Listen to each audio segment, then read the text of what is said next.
This is lecture number 17th. In lecture number 16th, we done some numerical on basis of Cauchy integral formula. यहाँ पर भी उसी type का question है कि use Cauchy integral formula and evaluate the value of e to the power 2z upon z plus 1 to the power 4. Where C is the circle, mod z is equal to 3. This question was came in 2011 and 12.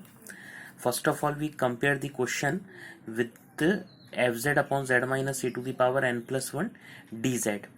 तो यहाँ पर numerator में जो रहता है function उसको हम fz बोलते हैं. तो e to the power 2z fz की वैल्यू हो गई.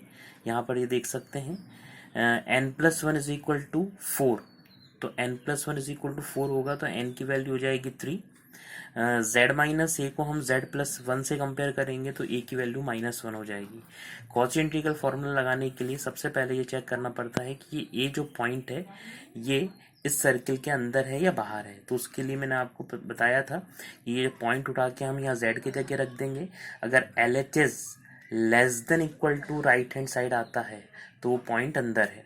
तो a की वैल्यू -1 उठा के यहाँ पुट कर दी तो -1 का मॉड यानी 1 जो कि लेस देन 3 आता है. इसका मतलब ये गिवन पॉइंट जो -1 है ये सर्किल के अंदर आ जाएगा. अब कॉची इंटीग्रल फॉर्मूले की वैल्यू होती है ये.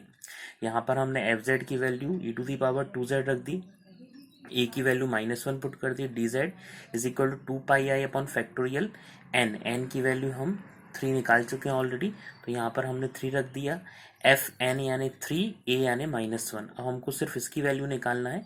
इसकी वैल्यू निकालने के लिए हमको एफ को 3 बार डिफ्रेंशिएट करना पड़ेगा जेड के रिस्पेक्ट में. तो ई टू दी पावर 2z को हम 3 बार जब जेड के रिस्पेक्ट में डिफ्रेंशिएट करेंगे तो 8 e to the power 2z आ जाएगा.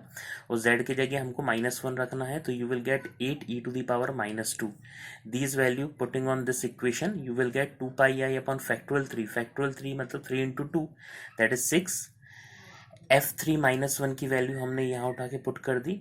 इसको आपने थोड़ा सा कैंसिल आउट करा 2 से 6 को तो ये वैल्यू जाएगी 8 upon 3 pi I e to the power -2. This is your final answer. Thank you so much.